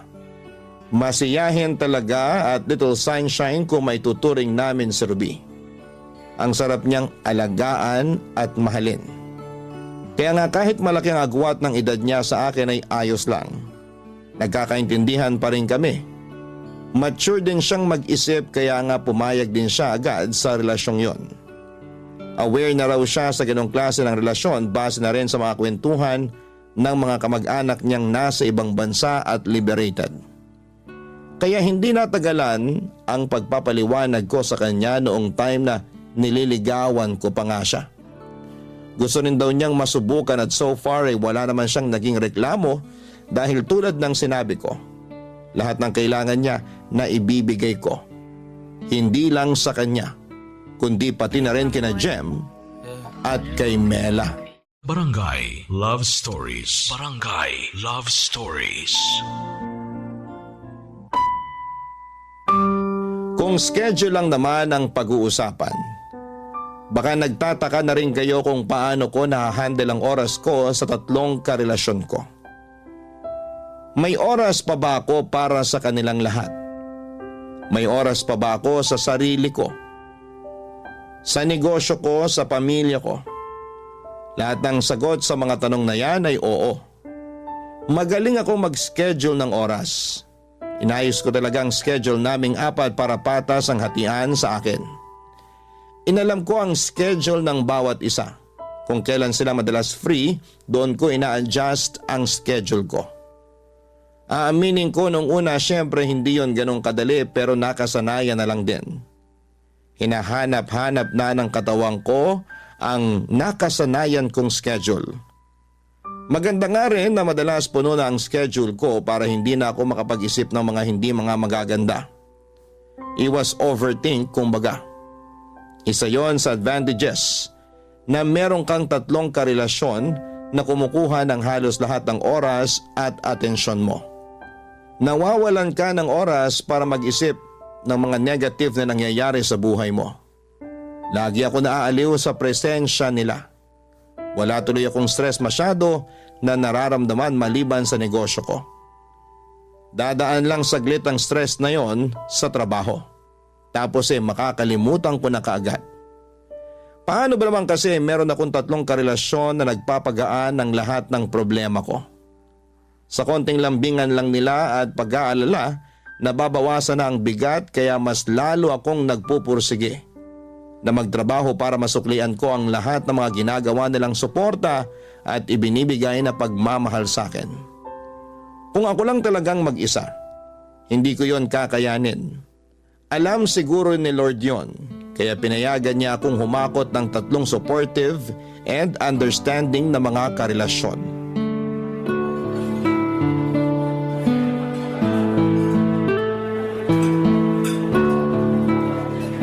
Paborito ko talaga rito sa Binondo. Ang sarap ng pagkain. Heaven! Kaya nung niyaya niyo ako ni Dindo, umuo agad ako. Panalo yung asado nila rito, di ba Dindo? Kahit saan pa tayo kumain, basta kasama kayong 3, masarap lahat. Busog palagi. Bakit kasi hindi sumama si Ruby? Sayang naman. Kompleto na sana tayo ngayon. Tama. Eh di sana narinig pa niya ng buo tong pangbobola ni Dindo sa atin. Tinatapos pa raw niya yung K-drama na pinapanood niya. Ang dami na raw kasing spoiler sa Facebook. Ay, gets. Lagi ko nga nakikita yung rants niya sa Facebook tungkol dyan sa mga spoiler. Nakasadreact nga ako madalas sa mga post niya para ipakita yung support ko. Yung bunso pa naman nating yon, pet peeve talagang spoilers ng K-drama. Nakakamiss tuloy kasama si Ruby. Ilang araw na siyang hindi nagpapakita sa akin Iba kasi kapag nahook ka na sa K-drama, ang hirap ng bitawan ng cellphone mo. Umabot din ako sa ganong phase, no? Buti nga't natigilan ko. Paano mo natigilan? Wala nung nakilala ko si Dindo. Hindi ko na kailangan kiligin sa mga K-drama kasi nakahanap na ako ng real life opa. Oh, sino ngayon ang magaling mang bola, ha? Kiniligang sikmura ako ron, Hindi ko alam kung dala ba ng betsin na nakain ko o dahil lang sa sinabi mo, Jem. Teka, competitive ako. Wait ka lang, Jem. May pangbobola rin ako kay Dindo mamaya. Magpapatunaw lang ako saglit. Ay, Okay ka lang, Jem? Ang lalim ng hugot ng buntong hininga mo ron May problema ba? wala naman. Tigilan mo nga ako. Kilala na kita. Kwento ka na. Andito kami ni Dindo para sa'yo. Kasi ang saya ko lang kapag kasama kayo. Lalo pa pag andito si Ruby. Nasisenti ako lalo nang pagpauwi na ako sa apartment ko. Tapos mag-isa na lang ako ulit. Mag-isa rin ako sa apartment ko at gets ko yung sinasabi mo. Malungkot talagang maging mag-isa. Oh, wag na kayong malungkot. Pati ako nahahawa sa inyo Balik tayo sa usapang betsin.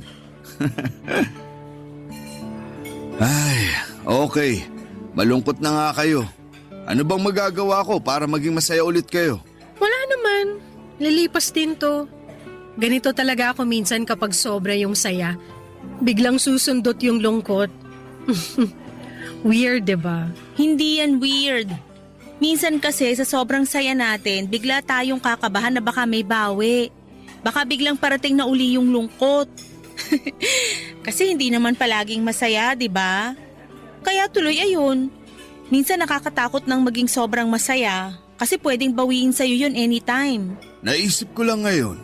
Ewan kung papayag kayo, ha? Gusto nyo bang magsama-sama na lang tayo sa kondo ko? Magli-live-in tayong 4? Oo, matagal ko na rin naiisip yun na i-suggest. Kaya lang, baka hindi pa kayo ready. Pero parang sign na tong usapan natin na ituloy ko na nga. Kahit ako rin kasi, nalulungkot kapag hindi ko kayo nakakasama pag uwi. Ang bilis ko lang kayo mamiss. Naisip ko rin yan.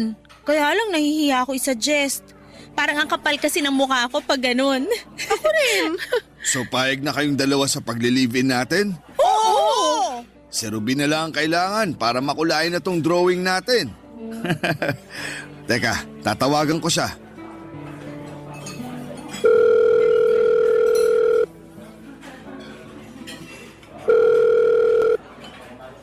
Hi, Dindo! Ruby, may good news kami para sa'yo. Ready ka na ba?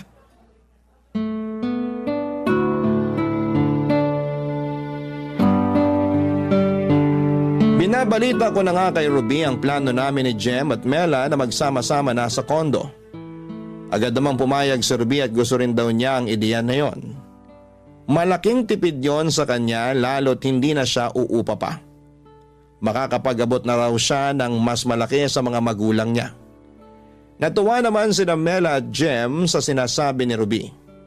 Yun lang naman ang siselyo noon sa usapan namin. After noon ay nagsabi si Ruby na susunod siya sa amin sa Binondo para mapag-usapan namin ang planong pagli-live-in. Wala pang isang oras, nakarating na nga si Ruby. Mas naging maayos ang usapan dahil 3 na silang kaharap ko ng mga oras na yon. Lahat sila ay masaya. Nagyakapan pa nga sila dahil yun daw ang pinakamagandang plano na nailabas nila. Inabot na nga kami ng ilang oras pa sa Binondo dahil napasarap na nga sa pagkain, napasarap pa sa usapan. Ilang buwan ang inabot bago tuluyang nakalipat ang 3 karelasyon ko sa bahay. May mga inayos pa rin kasi sila sa dati nilang inuupahan. Kasabay noon ay pinagbebenta na rin nila ang mga appliance nila na hindi nila pwedeng isiksik sa kondo. Damit lang at ibang gamit pang babae ang dinala nila sa paglipat nila. Alam naman kasi nila na kompleto ako sa appliance at ibang gamit. At nangako ako sa kanila na kung hindi pa sapat ang mga gamit ko, ipagbibili ko sila oras na makasettle silang 3 sa kondo. Sa unang Sabado na magkakasama kami sa sala, masaya kaming nag-uusap-usap. Kahit puyat kaming 4 dahil nga napasarap sa kwentuhan noong isang gabi, ay makikita mong puno pa rin kami ng enerhiya sa katawan. Kahit ako nga mismo na may edad na ay sinusubukan ko pa rin makahabol sa usapan at harutan nilang 3, papadudot.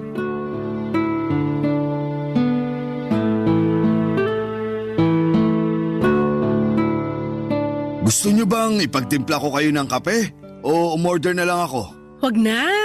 Baka mamayang gabi hindi na naman tayo makatulog. Gusto na naman yata ni Dindo magpuyat eh. Nasusulit niya ang pagpupuyat kasi nilalambing natin siya eh. Enjoy na enjoy siya sa cuddles. Sobra nyo naman akong i-judge. Baka lang kako gusto nyong sumigla ulit kaya nag-offer ako ng kape. Parang palobat na kasi kayo. Mukha pa ba kaming lowbat para sa'yo? Para na nga kaming kitikiti sa likod oh. Fully charged pa kami. Kumalma na lang muna tayo dito sa sala.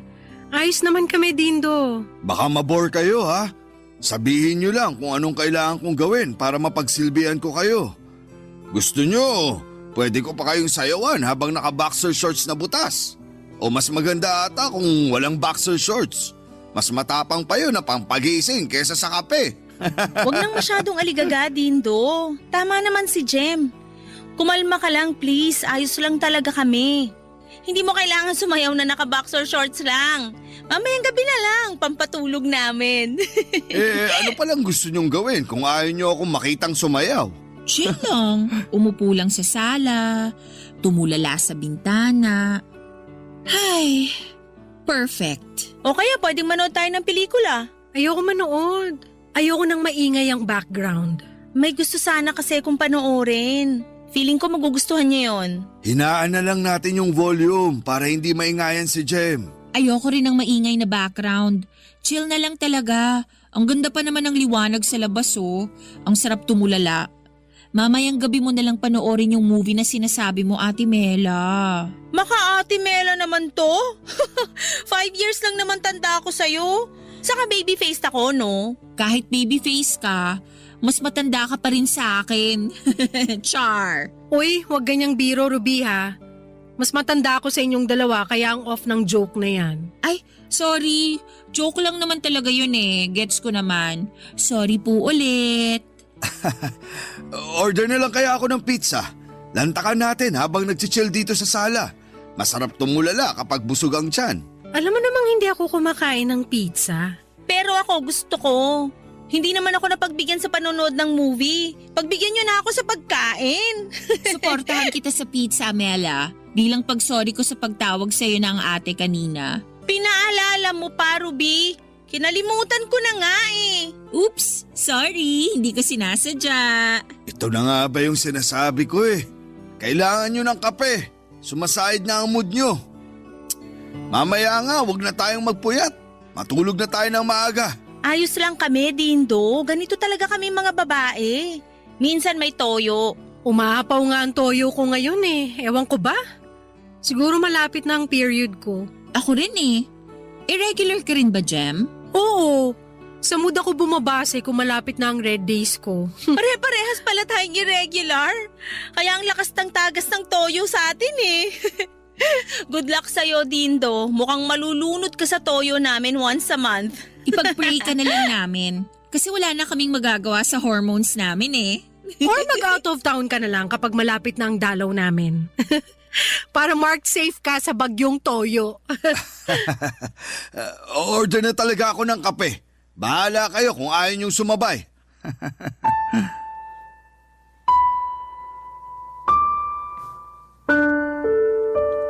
Aaminin kong medyo nakaramdam ako ng takot nang marinig ko ang tensyon sa pagitan nilang tatlo.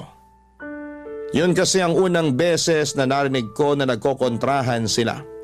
Sa ilang taong ko na kasi silang nakasama ay hindi naman sila ganoong kung umasta. Mabuti na lang at mabilis na ubos ang toyo. Mabilis na naapula ang apoy. Nagbalik na ulit sa masayang usapan. Pero kabado pa rin ako at palaging nakabantay. Ayokong magtalong muli sila at lumalim yon. Ako kasi ang kawawa. Ako ang dapat nasa gitna. Pero sa unang beses na nag-overthink ako ay malamang kapag nagtalo-talo sila. Tatanungin nila ako kung kanino ako papanig sa kanila. Ayoko namang may panigan, alam kong sasama ang loob ng mga hindi ko pipiliin. Hindi pa man din yon nangyayari pero kabado na ako kung sakali. Napansin nila ang pagkabahala sa mukha ko. Nagtanong sila at sa unang pagkakataon, napilitan akong magsinungaling. Sinabi kong may iniisip lamang akong bagong pakulo sa negosyo ko. Pagkatapos noon ay nagpaalam na ako sa kanila para kunwari ay lalabas muna para puntahan ang negosyo ko.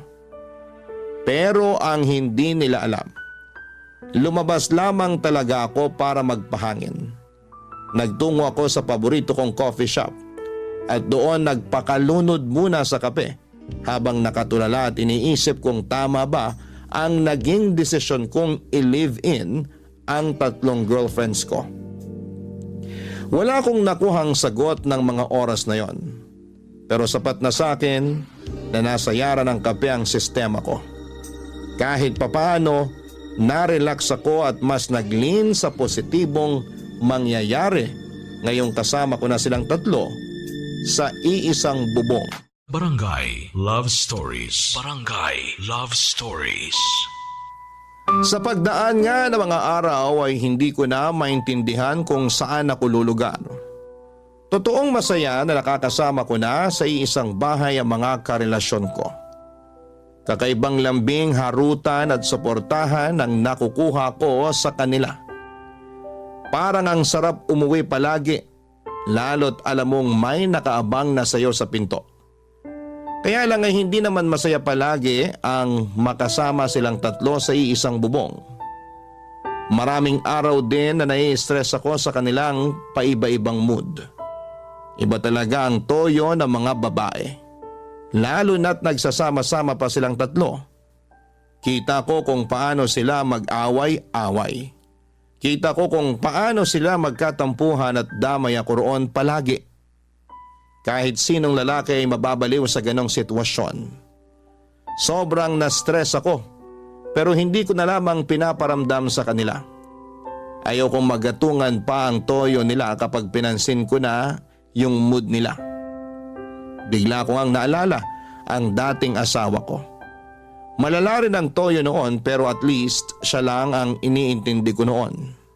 Hindi katulad sa kasalukuyang sitwasyon ko na tatlo ang kailangan kong intindihin. Alam kong wala akong karapatang magreklamo dahil una, ako naman ang nagsuggest na magsama-sama na kaming apat at gusto ko naman talagang makasama na sila. Wala naman akong ibang gustong makasama sa isang bubong kundi silang tatlo lang.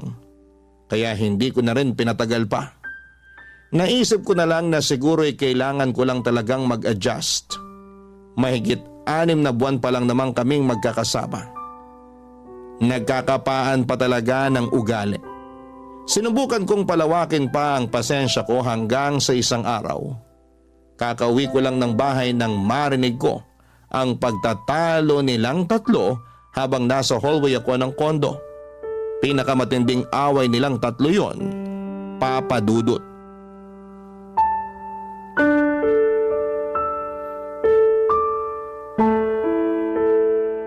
Ang sinasabi ko lang sa'yo, Ruby, maging masinop ka man lang sana.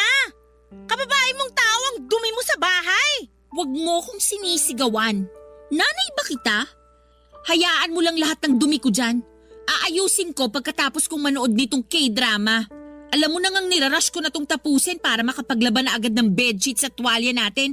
Pero inuunahan mo pa ako ng pagbubunga nga. Ruby, hindi naman dapat ganyang makipag-usap. Gusto lang naman namin sana na matuto ka maging masinop sa kalat mo. Alam ko namang makalat ako. Pero kung makapagsalita kasi tong si Mela, akala mo baboy na ang tingin sa akin. Dapat ka hindi kay kumpara sa baboy eh. Mas malinis pa yung tulugan ng baboy kesa sa'yo. Wow, nagsalita naman tong Reyna ng kalinisan. Eh hindi ka nga maayos magkusot ng panty mo? Kala mo ba hindi ko nakikita kapag nakasampay na yung mga panty mo? Kita pa rin yung mga bakas. Ew! Sino ngayon ang dapat ikumpara sa kulungan ng baboy? Aba talaga? Ano ba nangyayari sa inyo? Rinig na rinig sa hallway ang mga bibig nyo. Yung mga katabing unit natin, nagsilabasan na para makiusoso sa inyo. Pinagsasabihan lang namin si Ruby. Masyado kasi siyang makalat eh. Masyado ka namang nagmamalinis, Aling Jem. Tingnan mo nga yung cabinet mo, ni hindi mo matupi ang mga damit mo. Aakalain mo mga damit pa rin sa labahan sa sobrang gulo. Konti na lang talaga, Ruby. Nagtitimpi na lang ako sa'yo ha. Ako na nga lang to umaawad sa inyo, ganyan ka pa sumagot sa akin? Isip bata ka pa rin talaga. Teka nga lang. Isip bata ko. Kasi ako naman ang pinakabata at pinaka-fresh sa inyo. Nilaban pa talaga ang pagiging fresh? Hoy! Kahit ikaw ang pinakabata rito, dahil sa kadugyutan mo sa katawan, ikaw yung nag-aamoy lupa.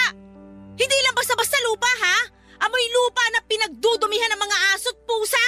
Awat na nga kayo, please. Huwag na kayo mag-away. Mela at Jem, huwag nyo na lang puntirehin masyado tong si Ruby. Belat nyo mga hindi na fresh. At ikaw naman, Ruby. Huwag mo sabihin kakampihan mo sila, Dindo. Nakita mo na nga pinagkakaisahan nila ako. Wala akong kinakampihan sa inyo. Dapat nga kami kampihan mo, Dindo eh. Ang iniisip lang namin maturuan ng leksyon tong si Ruby. Masyadong burara. Palagi na lang nagkakalat dito sa kondo. Buti sana kung nililigpit niya yung kalat niya eh, pero kami pa itong nag-aayos. Hindi naman kami tumira rito para gawing kasambahay ng batang yan. Ako na lang ang mag-aayos para hindi na kayo magkagulo. Hindi mo nakikita yung point namin ni Jem, Dindo eh. Hindi matututo yung si Ruby kung sasanayin mo sa ganyan. Dapat malaman niya na sa bahay na to, patas-patas lang kaming tatlo. Hindi siya ang prinsesa rito. At mas lalong hindi kami ang kasambahay niya.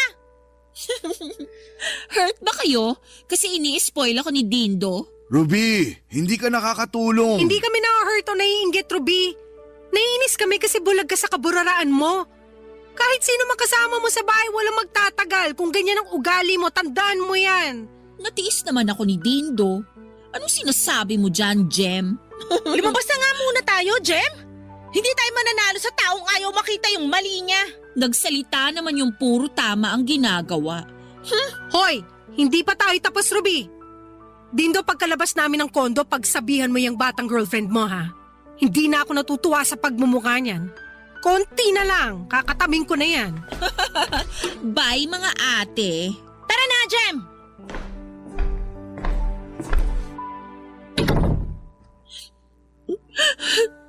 Nakita mo na kung paano nila ako pinagkaisahan. Hindi ka ba naaawa sa akin? Huwag ka nang umiyak. Magpakalma ka rin tulad nila. Gusto mo rin bang lumabas muna para makapag-relax? Ipagbubuk kita ng masasakyan kahit saan mo gustong pumunta. Hindi mo ako sasamahan? Ayaw mo bang kasama akong mag-relax? Kasi syempre, di ba? Dapat may alone time ka rin para mas makapag-isip-isip ka ng tama. Hindi naman yun yung kailangan ko eh. Kailangan ko na damayan mo ko. Kailangan ko ng kakampi. Kakampi naman kita, di ba, Dindo? Baby? Hanggat maaari, ayokong may kampihan sa inyo. Kasi pare-pareho ko kayong mahal. Pero ako ang paborito mo, di ba? Yun naman ang lagi mong sinasabi sa akin kapag tayong dalawa lang ang magkasama. Ako ang pinakamalambing, ang pinakamasarap kasama, di ba? Aminin mo. Sobra nga ang lambing mo. Kaya lang. Sabi na eh. Pinatulan mo lang ako kasi bata ako. Pangyabang mo lang ako. Hindi totoo yan, ha? Kung hindi totoo, bakit hindi ako ang piliin mo? Ayokong may kinakampihan sa inyo. Gusto ko maging patas palagi pagdating sa inyong tatlo. Alam ko namang normal lang na magkaroon ng pagtatalo sa pagitan yung tatlo. Magkakaayos din kayo. Tingnan mo mamaya, pagbalik ni na Jem at Mela, kalmado na sila. Ang ibig kong sabihin, piliin mo na ako. Ako na lang kasing mag-isa. Wala ka naman nang hahanapin pa pag ako ang kasama mo. Kung ano ang kayang gawin ni na Jem at Mela, kaya ko pang higitan. Pag nawala na sila rito, wala ka ng ibang sakit ng ulo kasi wala na akong makakaaway. Kung gusto mo nga, kukuha na ako ng kasambahay. Ako pang magbabayad para laging malinis ang bahay. Hindi natin kailangan sina Jem at Mela. Mas makakatipid ka kung ako na lang.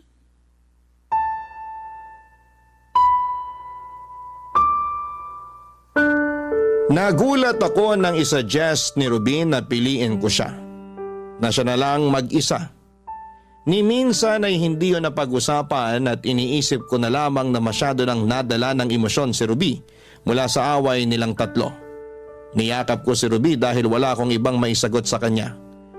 Nakahalata naman siya at saka sinuntok ang dibdib ko sa inis. Hindi ako nakapalag noon, nagmadali siyang lumabas ng kondo. Hindi ko naman siya pinigilan. Gusto ko rin na umalis na muna siya para makahinga naman ako mula sa stress. Nag-text na lang ako na mag-ingat siya kung saan man siya pupunta. Hindi naman niya ako nireplyan. Nang masolo ko na ang kondo, doon ako nakahinga ng maayos. Pinagmasdan ko ang kabuuan ng kondo ko. Nakita ko kung gaano karaming naidagdag na gamit na hindi ko naman gusto. Minimalist lang ang habol ko sa kondo. Pero nang dumating silang tatlo, kung ano-ano ang pinagbibili nilang gamit sa bahay. Sumikip tuloy tignan ng kondo. Ang masakit pa ay lagi pang magulo na nakituloy bigla ang utak ko sa kakaisip. Nakatulog ako sa sala kakahintay sa kanilang tatlo na makauwi. Nagising na lamang ako bandang 7:00 ng gabi nang dumating na sina Mela at Jem. Mukha namang hindi na sila galit pareho.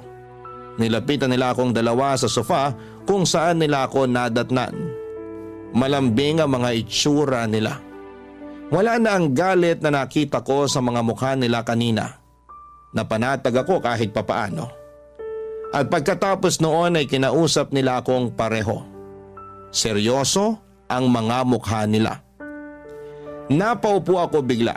Medyo kinabahan ako pero pinakinggan ko pa rin sila. Wala pa noon si Ruby. Pero nang i-check ko ang phone ko ay nag-message ito at sinabing sa parents niya muna siya matutulog. Babalik na lang daw siya kapag nakapag-decide na ako sa suggestion niyang siya na lang ang piliin ko.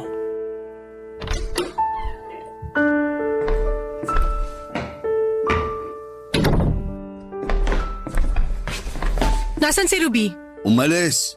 Doon daw muna siya sa bahay ng parents niya. Good. Kailangan natin mag-usap ngayon habang wala pa si Ruby. May problema na naman ba? Alam mo namang hindi pa tapos ang issue namin kay Ruby, di ba?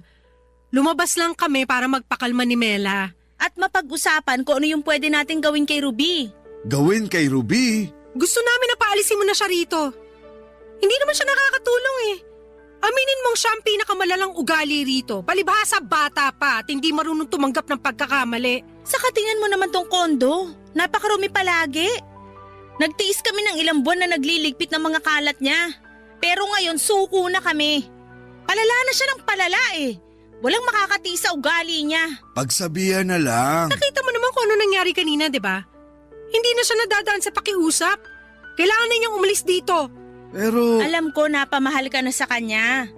Pero hindi naman siya ganun kalaking kawalan. Andito pa rin naman kami ni Jem. Tutulungan ka namin makamove on sa kanya. At kung sakaling hindi pa kami sapat, kami na lang mismo ang maghahanap ng kapalit ni Ruby. Kung gusto mo pa rin ng batang katulad niya, marami kaming rereto sa'yo. Ang kaibahan lang, malinis na yon at marunong makisama. Para hindi na nagkakagulo rito sa bahay. Para rin sa'yo tong ginagawa namin. Tama si Jem. Marami pang ibang babae dyan. Pero iba pa rin si Ruby. Bakit ba may pakiramdam ako na hindi totoo yung sinasabi mo na patas ang pagmamahal mo sa amin? Sobrang patas ng pagmamahal ko sa inyong tatlo. Kaya nga ayoko na may naaagrabyado kahit isa man sa inyo. Nagpapalusot ka na lang eh. Siguro kinausap ka na rin ni Rubino. Siguro nakapag-decide ka nang siya na lang ang pipiliin mo. Sa bagay, siya naman tong pinakabata at pinakamalambing. Ano ba naman ang laban namin sa bata? Hindi totoo yan, Mela. Ngayon ko lang naramdaman na mali itong pinasok kong relasyon. Ang hirap na may kahati. Ay wait, hindi kahati. Kasi hindi naman patas ang hatian namin dito eh. Lagi na lang lamang si Ruby. Saan ka pupunta, Mela? Magpapahangin muna sa labas. Sasama ka ba sa akin, Jem? Ikaw na munang lumabas, Mela. Kailangan mong magpakalma. Ako na lang ang kakausap dito kay Dindo. Sige, ikaw na bahala kay Dindo. Siguraduhin mong mapapa-oo siya sa usapan natin ha. Kung hindi, tayong dalawa na lang umalis sa kondo na to. Mela! Babalik ako mamaya. Sana pag uwi ko, may desisyon ka na. Ang gulo na, Dindo! Ang gulo na! Wala naman akong ibang gusto kundi maibigay sa inyo tatlo lahat ng kailangan at gusto nyo. Alam naman namin yun. Alam ko yun. Una pa lang napaka-generous mo na sa pagpaprovide sa amin. Lalo na sa akin. Naalala mo pa ba nung tayong dalawa pa lang ang magkasama? Nung nagsisimula pa lang tayo? Oo naman. Ang saya ko noon. Kasi ikaw yung nagbangon sa akin nung time na akala ko hindi na ako makakahanap ng magmamahal at uunawa sa akin. Kasi deserve mo namang mahalin. Binibigay mo lahat ng meron ka sa akin. Kaya nga nung time na kinausap mo ko kung payag akong magsali ng ibang babae sa relasyon natin kasi yun ang pangarap mo, sinuportahan ko pa rin, di ba? Ikaw naman talaga ang simula ng lahat ng to. Kung hindi dahil sa malawak na pag-unawa mo, hindi ako magiging masaya sa piling yung tatlo ni Mela at Ruby. At masaya rin ako para sa'yo. Kaya lang ang gulo na. Ito pa rin ba ang gusto mo, Dindo? Ngayon, hindi ko na alam. O baka pagsubok lang to at kailangan kong pagdaanan at mag-adjust. Kasi ito yung gusto ko eh. Pero di ba minsan, hindi porkit gusto natin, pwede na. Anong ibig mong sabihin?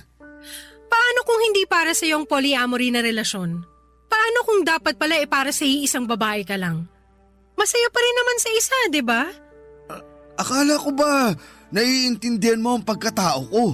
Ang pagiging polyamorous ko? Naiintindihan ko yan. Buong puso, maniwala ka. Kaya lang sa gulo na nangyayari ngayon, okay ka pa ba ron? Ayaw mo bang subukan sa isa lang? Hindi ko naman kayang bitawan kayong lahat. Mahal ko na kayo eh. Hindi mo kami bibitawan lahat. Paanong… Dalawa lang ang bibitawan mo. Sina Ruby at Mela. Ako lang itira mo. Kasi di ba ako naman yung una?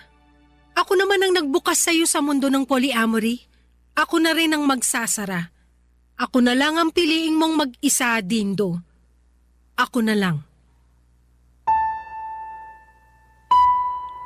Nakatitig lang si Jem sa akin habang pinipilit akong tanggapin ang inaalok niyang monogamy. Yun bang siya lang ang dapat kong piliin? Hindi ako agad nakaimik at mas lalo akong naguluhan. Tama ba ang sinasabi niyang magulo kapag marami? At tama lang ba na siya lang ang piliin ko? Una si Ruby ang nagpupumilit na siya ang piliin ko. Habang si Mela naman, silang dalawa ni Jem ang dapat ko raw piliin at sila nang bahalang maghanap ng ikatlong ipapalit kay Ruby. Si Jem ay palihim naman akong kinausap para sabihin siya ang una sa lahat at siya ang higit na may karapatan sa akin. Nagkagulo na. Walang kahit na anong material na regalo ang pwede kong maibigay sa kanila para magkaayos silang tatlo. Ang tanging regalo na pwede kong ibigay sa kanila marahil ay yung mapagbigyan ko sila sa gusto nila. Pero ang hirap ng hinihiling nila. Hindi ko kayang mamili sa pagitan nilang tatlo. Mahal ko silang tatlo. Patas ang nararamdaman ko para sa kanila at alam ko yon. Yon ang katotohanan. Lagi akong honest sa nararamdaman ko. Pero ng mga oras na yon, hindi ko alam kung kailangan ko na bang magsinungaling sa kanila para hindi na magulo. Paano ko ba maibabalik sa dati ang lahat?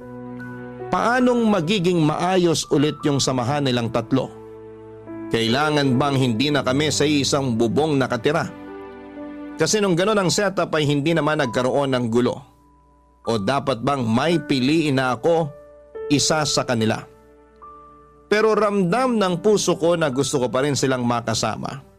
Pero sila ay gusto nilang mamili na ako at may kailangan na akong bitawan. Ano po bang dapat kong gawin? Sana'y matulungan ninyo ako sa pagdedesisyon. Maraming salamat po sa pag-unawa sa aking sitwasyon at sana ay magawa ninyo akong tulungan sa kinakaharap kong problema. Ang iyong kabarangay forever, Dindo.